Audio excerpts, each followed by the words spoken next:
लोकसभेत घटना दुरुस्ती विधेयक नामंजूर। केंद्रीय मंत्रिमंडळाची आज दिल्लीमध्ये महत्त्वपूर्ण बैठक। महिला आरक्षण विधेयक संसदेमध्ये नामंजूर झाल्यानंतर बैठकीमध्ये चर्चा।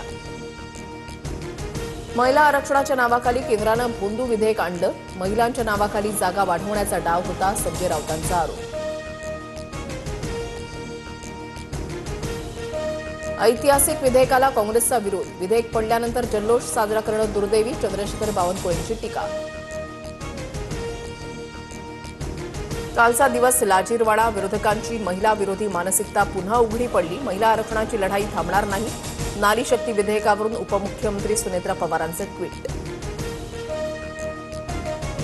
शिवसेनेमध्ये विधान परिषदेच्या 2 जागांसाठी 6 जणांची फिल्डिंग। नीलम गोरे, शीतल म्हात्रेंसह 6 जणांचं नाव चर्चेत। कुणाची वर्णी लागणार याकडे लक्ष। परतवाडा प्रकरणामध्ये लव्ह गुरुची एंट्री। लव्ह गुरुकडून आरोपी अयानला खास टिप्स। आप वही होना असं म्हणत मुलींना जाळ्यात ओढायचा। पोलिसांकडून लव्ह गुरुचा शोध सुरू।